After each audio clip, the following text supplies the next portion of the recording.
Hey y'all, welcome and welcome back to my channel. My name is Natea and this is Nesthetics, where I talk about topics that I care about and you should care about too if you choose. So today we are talking about defunding versus abolishing the police and my thoughts on those two things. We're going to start off with the definitions of what defund the police means and what abolish the police means. And before getting into those definitions, I just want to say that my educational background is in criminal justice and I have a bachelor's degree in criminal justice, so I know a little bit about this topic. A lot of this stuff is my opinions, but also some of this stuff that I'm going to say is backed up on facts. So let's get into the definitions of defund and abolish the police.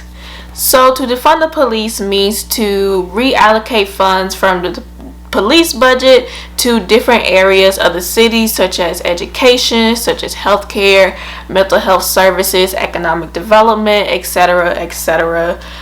Police budgets tend to be pretty high. They tend to have bigger cities, of course, which I'm going to get into, like Chicago and New York, tend to have really big police budgets, so we're going to get into those numbers soon. And then to abolish the police means to get rid of the police completely and have an alternative to policing. So there would be no police force, there will be some type of alternative, maybe like the community comes together to protect the neighborhood. So now we're going to get into my thoughts about what I think about defunding and abolishing the police. So what brought about this video and topic for me is my history class that I'm taking right now in my master's degree program, and the book is titled Occupy Territory: Policing Black Chicago from Red Summer to Black Power by Simon Balto. And this book was released in 2019. Because this is a history class, this is a historical book going over the history of policing in Chicago. And before reading this book, I really didn't have a strong stance on abolishing or defunding the police. Of course, I know about the police brutality. I know about what we went through with George Floyd and Breonna Taylor and so many other names. And of course, I had my opinions on the police. I didn't really have strong likes for the police and the discrimination and racism that happens in policing, but I still didn't ever have a strong stance on, defund or abolish the police. For me, even if I see something trending like that, because defund and abolish the police has been trending a lot within the past year, and even if I see something trending like that, I don't automatically form an opinion. I always need more facts and more evidence before forming an opinion, even if it is like the popular opinion. I want to formulate an opinion on my own. And I feel like after reading this book, I really did formulate my own opinion on what I thought about abolishing and defunding the police. So my stance on policing is that we should defund, then abolish the police strategically and with a plan. However, if we do not have a strategic plan in place, then I don't want to hear anybody talking about defunding and abolish the police. So let's get into my stance and why I say that. So the reason I say that we should defund then abolish the police, my first reason is that the police were never created to protect and serve society. That was never their purpose. And I knew that before reading this book, but this book emphasized it even more and helped me learn even more about the foundation of policing and why policing was created. So we're going to go into Simon Balto's book, and I'm going to take a quote from what he says about why police forces were created in the 1800s. The quote says, "They viewed immigrant communities as inherently unruly, constantly drunk, and later politically suspect. In response, they sought to impress on immigrants certain sets of morals to restrict their leisure activities, to get them to stop drinking and keep them from challenging the socio-economic status quo. To do these things, elites use their political power to push for the incorporation of a police force, which was formally founded in 1853. The timing was hardly unique. Every major American city implemented a formal police force between the 1840s and the close of the 1880s. Leading businessmen who dominated both urban economies and their politics pushed city governments to build powerful armed institutions that could defend their property and their interests from the new threats that accompany the development of a wage labor economy. The police department, in other words, was an institution founded by privileged elites in order to protect their interests. So, basically what they are saying, in American society there was a time where a lot of immigrants were coming in, especially like cities like Chicago, because this book is specific to Chicago. A lot of immigrants were coming in to certain cities, and these were all type of immigrants, not just black immigrants, but from all different ethnic groups.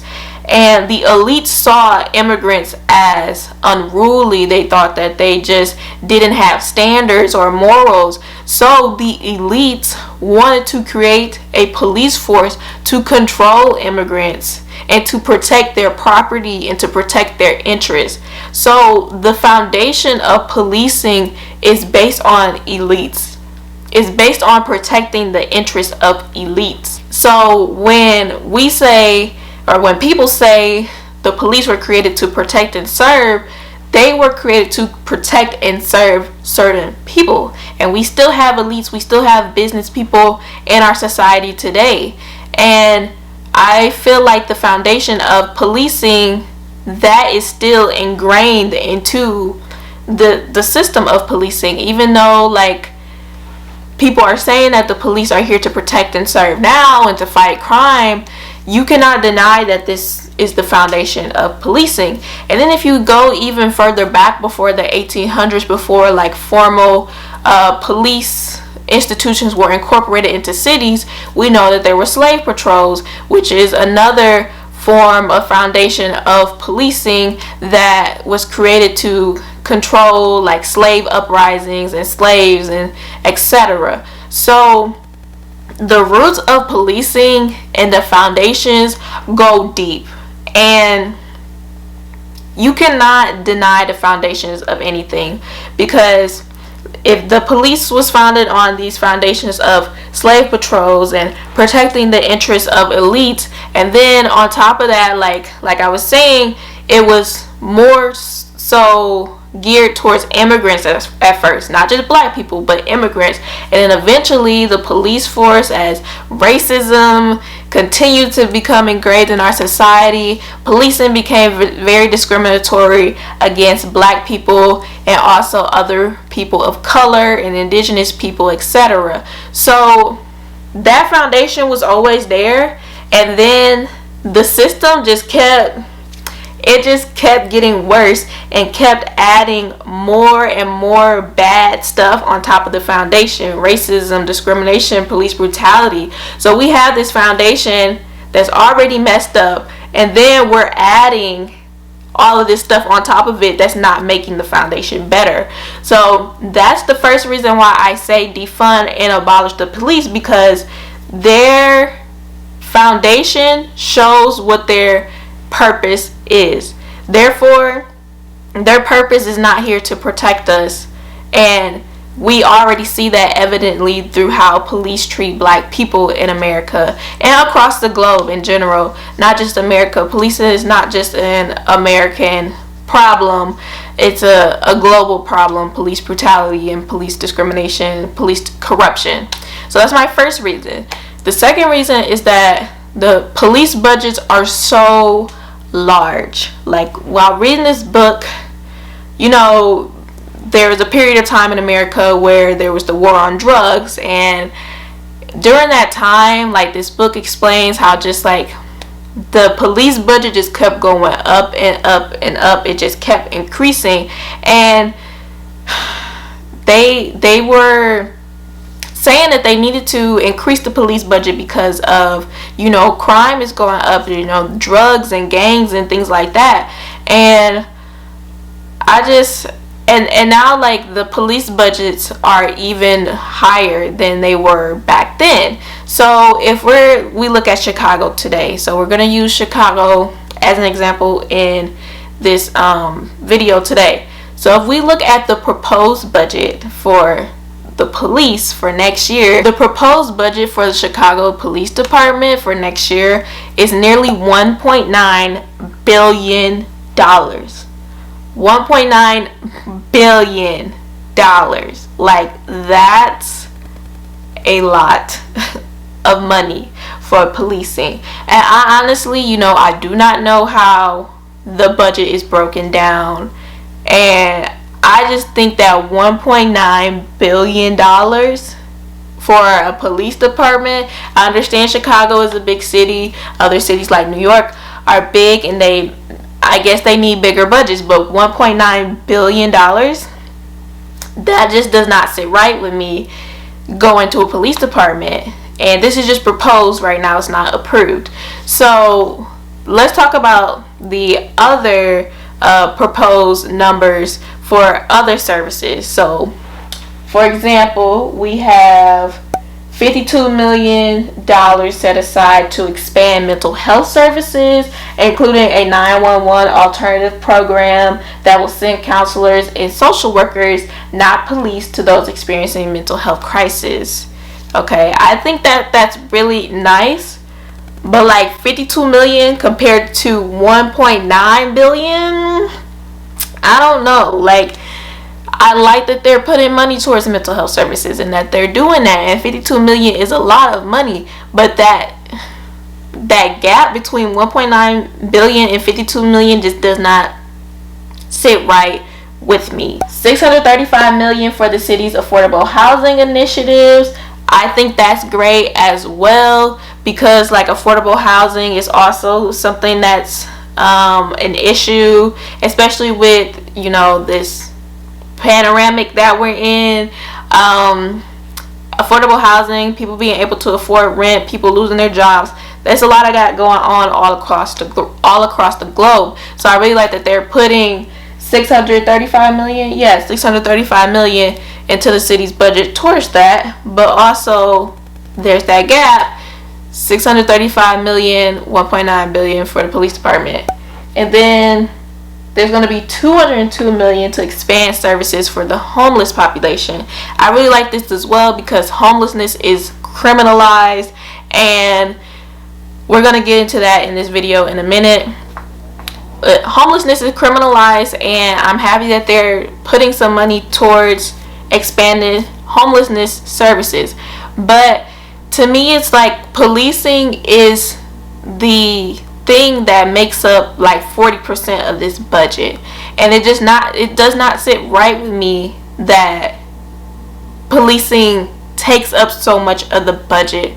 And I agree that we do need money for policing budgets right now, so there should be enough money so that every police person can have a webcam, can have body cameras, and can have those things, especially because those things provide evidence for if there is police brutality or police corruption. And there should be enough money so that there's enough police people on the force as well. So I think that there should be money towards policing, but it just doesn't sit right with me that it's 1.9 billion being proposed compared to all these other just millions of dollars being proposed for other services that are helpful, but policing is at the top. It just doesn't sit right with me. And people I already know people are going to say, like, so what's going to happen with crime if we defund the police? And I think that people don't really understand why crime happens and where crime comes from. As I said in the beginning of this video, I have a background in criminal justice, so there's a lot of factors that contribute to crime. That's poverty, that's housing, that's unemployment, that's a lot of things. So reallocating funds and defunding the police and putting funds into education, people who don't have a good education system in their city or the neighborhood that they live in, they might be more likely to drop out of school, and then that could cause them to get into gangs, to get into crime. There's a lot of things attached to to why crime occurs. So reallocating these funds, I think that looking at the perspective of why crime happens, that if we reallocate these funds to other services, then there will be less crime. And in general, there is less crime. That's something that a lot of people do not know. Like in America in general, if you look at the Pew Research Center, which I believe is a really good source for data, they look at like FBI data, and even though like there's no data for people who don't report crimes, but people who have reported crimes within the past however many years, the Pew Research Center has found that between 1993 and 2019, the violent crime rate has decreased by 49%. 49%. That means crime has been decreasing since 1993. Now, we don't have, or I didn't see any statistics for 2020 and 2021, but with, this panoramic that we're in, it is most likely, I would think, because of, people getting evicted, people not being able to pay their rent, losing their jobs, all this other stuff, crime could have gone up because things like that cause crime. Another thing that the Pew Research Center states is that property crime is more common than violent crime. And that makes sense, because if people who are impoverished or they don't have enough food, they don't have enough money, property crime, going in and stealing somebody's money, going in their car, or stealing somebody's, I don't know, whatever, in their house, like, that makes sense that property crime is more common than violent crime. And then also the media, it makes us think that crime is always increasing when it's really not. Statistics show that it's not always increasing, but the way that the media portrays crime, it makes us think that, oh, like, there's so much crime going on in the world right now. There is crime happening every day, but it is decreasing. It is not increasing.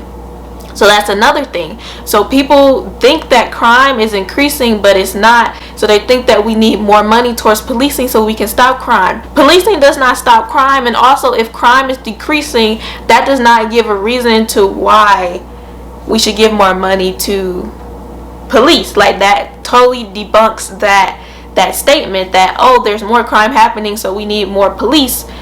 That debunks that statement because there's not more crime happening. So that's another reason why I say defund the police. Now, in the beginning, I said that my stance is defund the police, then abolish the police strategically and with a plan. So even though I am saying all of these things, there needs to be a plan in place. I don't want to hear people saying and shouting defund and abolish the police if y'all don't have any plans to actually like be a part of this change. So let me explain what I mean by that. Even though all of this stuff sounds nice, like reallocating funds for policing, there's already police departments being defunded, and there needs to be some type of plan in place, the alternative to replace policing if policing is defunding and then abolished. Because right now, let's say that hypothetically that policing is defunded in your city, and you go to call 911 if you feel comfortable because some type of property crime happened, somebody stole your car, etc. Then you go to call the police and nobody answers because, oh, the police is defunded and there's not enough police to answer, or 911 people to answer your call right now. So with defunding the police, there needs to be a plan in place. Abolishing the police, there needs to be a plan in place in order to replace policing. Even though, like, hypothetically and assumably, defunding and reallocating funds will hopefully lead to less crime rates in general, that's not going to happen overnight. Just because we reallocate funds to education and healthcare and whatever else for 1 year, there might be changes, but the drastic difference is going to take time to see that. So in my opinion, even though I am for defunding and abolishing the police, there needs to be a plan. And I think that people who feel comfortable still calling the police, black people and people of all different races, should still be able to reach a police person or get a hold of police if they want to. So I don't think that it's a smart option for us to just defund the police and like, oh, we got police without body cameras now. We don't have enough police to, cater to your call, or because there is a property crime, or, like, I feel like that just doesn't, I feel like that's just unfair. Like, even though we don't like the system of policing, we still have to participate in it until it is abolished. And it's like right now we don't have an alternative to 911. We don't have an alternative to policing right now, at least not where I live at. So right now we have to participate in the system until we get a new system. And even then, it will take a long time to really abolish the police. Like, I'm not saying that it's impossible, but abolishing the police, if you think about systems like slavery started in 1619 and it ended in 1865. It took a total of 246 years to abolish slavery. So if y'all think that we're gonna abolish the police overnight, that it's not gonna happen. And even with slavery being abolished, there's still evidence of slavery in our society today. We see that in the prison system. We see that in human trafficking. We see that with child labor. We still see it. So even if we do abolish the police, which I believe won't be in our lifetime, then there will still be evidence of policing and that corruption in our society, because that's just how it is. It's engraved in our society. And as much as like I want to be positive about like, oh, abolish the police, it's like you have to be realistic. And also, it's like people who are saying defund the police and abolish the police, I want y'all to like have a plan. And that goes for me too. Like, for abolishing and defunding the police, like, what are the plans for alternatives to policing? And I feel like if that alternative is like a community type protection, I don't know, like community type coalition where, the community kind of protects each other and does all of that, then I feel like that would be really nice. But realistically, thinking about black people, like specifically, because the black people and other people of color are the main ones who are like, let's defund and abolish the police, because of the police brutality that has happened to our people over time. So if let's say we did abolish the police, black people, what are we going to do as a community to come together to protect each other? Because we can't even do that now with the police still here. So I would highly doubt that like black people would be able to come together and be able to protect each other if the police were abolished. And that's just my opinion, because like the black community is just, we are not uniform, we are not together. We are the only community that has like a gender war where there's black men against black women against black men. It's a lot. So how would we expect that, to abolish the police and then create some type of community force where we protect each other? For black people, I just don't see it. So yeah, to defund and abolish the police, like I said, there needs to be a strategy, there needs to be a plan in place. So in conclusion, even though there are many reasons to defund and abolish the police, the statistics, the crime rate statistics show that crime is decreasing, violent crime is decreasing. All of this, and the purpose of policing was never to protect and serve. Like, all of this combined shows why defunding and abolishing the police makes sense. However, we cannot say defund and abolish the police if we are not really about it, if we are not really ready to come up with alternative solutions to policing and coming together as a community to protect each other. So if we're not ready as a society to actually do the work that will take to defund and abolish the police, and the pros and cons that will come out of that, because it's not going to be all sunshine and roses defunding and abolishing the police. So if we're not willing to put in the work that will come in after that, then we don't need to be saying defund and abolish the police. It's a hard pill to swallow, and honestly, like, I would love to see the reallocation of funds for policing, but it's a difficult topic to think about, because you really have to be about putting in that work in order to see a better and new system and new society without policing. So that's the end of this video. Thank y'all for watching. If you made it this far, don't forget to like, comment, and subscribe, and I will see y'all in my next video. Bye.